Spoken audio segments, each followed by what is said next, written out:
الكاف يعاقب الجزائر ب120 ألف دولار، يعني حوالي 3 ملايير جزائرية، بعد استفزازه عمورة للمشجع.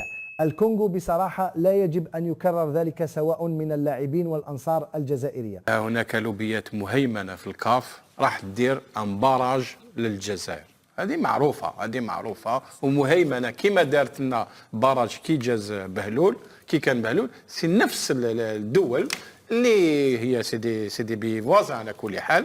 نفس هاد لي بي عندها لوبيات مهيمنه هي التي فا ايسي اونكور اون فوا باش ما نجوزوش الكوميتي اكزيكتيف، لان وجود الجزائر في الكوميتي اكزيكتيف ما يساعدهاش. اعلنت الكاف، احنا دائما نعلم عن طريق الكاف، نعلم عن طريق الجامعه التونسيه لكره القدم، نعلم عن طريق الا عن طريق موقع الفاف لا نعلم الكثير من الامور. لحد الان لا ولا تعليق ما حدث لمنتخب ولا بيان او تصريح لرئيس الاتحاد او للمدير الفني الوطني او لاي مسؤول عن الذي حدث لمنتخب.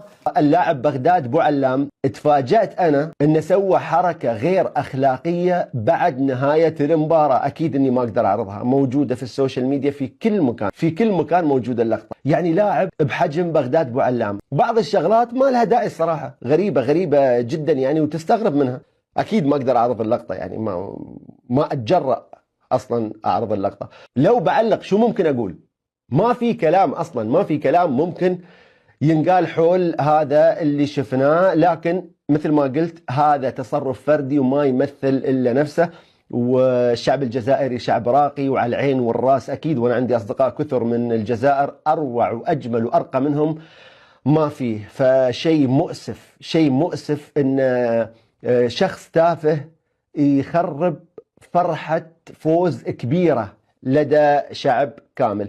العالم كامل راه يشوف فينا، ضرب فينا احنا اكبر جرثومه في الكره الارضيه. علاش وصلتوا لهذه الدرجه؟ علاش كامل بكم شفتوا هذاك الموسخ ديال بونجاح، ورانا لكم التصاور هنا لانه ما قدرنا نحطوا لي فيديو، راكم عارف فيديو فيه حوايج ماشي ملاح وبنادم موسخ، هذا خصو المعاقبه. لي بارطاج وديروا شوف، ديروا لي هاشتاغ ولي بارطاج وغرقوها كيما هما نهار لي بيلانتي غرقوا والديها بلي بارطاج. هذا الانسان خاصو يتعاقب، انسان استفز الجمهور المغربي واستفزهم، قال لهم نربحكم ببلادكم وكذا. هذا راجل، هذا برهوش، هذا انا حطيت لكم التصاور ديالو هنا وراكم شفتوه، برهوش ديال الخلا. هذا اول واحد خاصو يتعاقب. بونجاح ما خاصوش يزيد يلعب كره القدم، خاصو معاقبه وخاصو يعني هنا يبينوا كيما درنا المدرب ديال جنوب افريقيا وبهدلناه. حتى هذا البنادم هذا خاصو يتبهدل لانه هذا رخيص. واليوم انا تمنيت يجي يلعب مع المغرب في النصف النهائي، والله لا امنيتي يجي باش يمرخدوا له وجهه في الارض. هذه من جهه.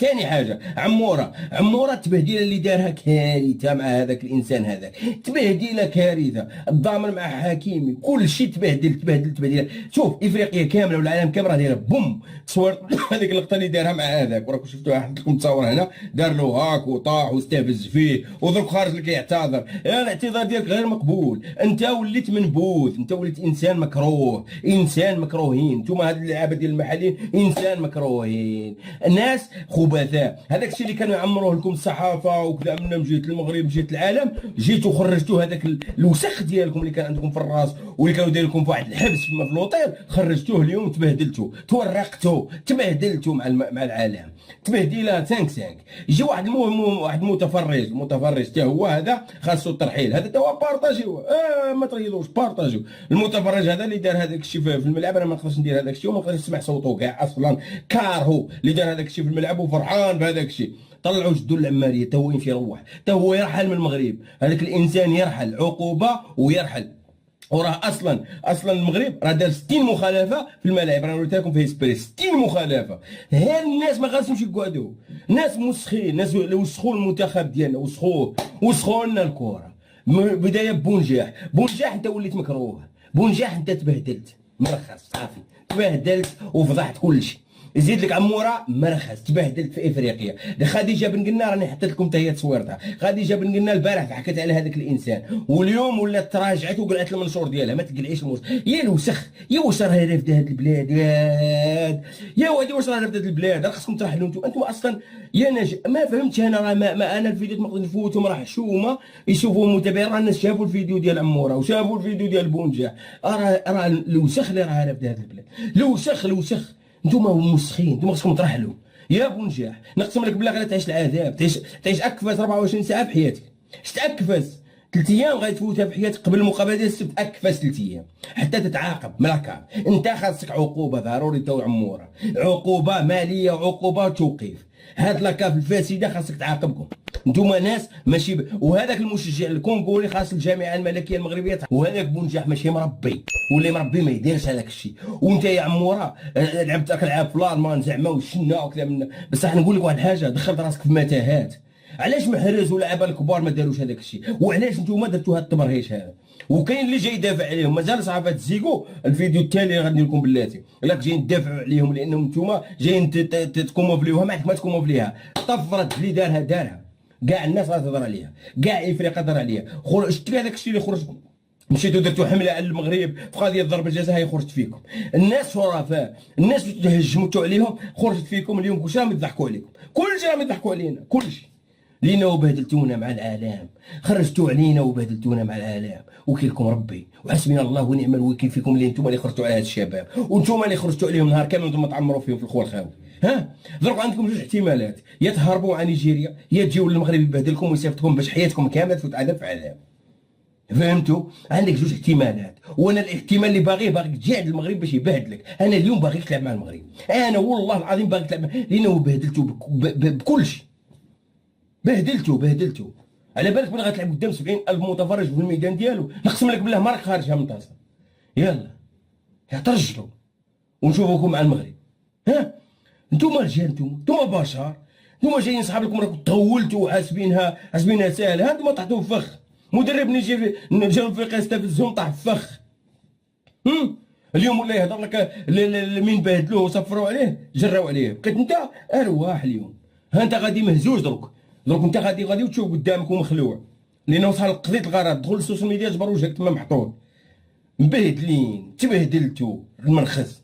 ها عموره تبهدل، تستفز انسان مسكين عاش في الحروبات وكذا منا.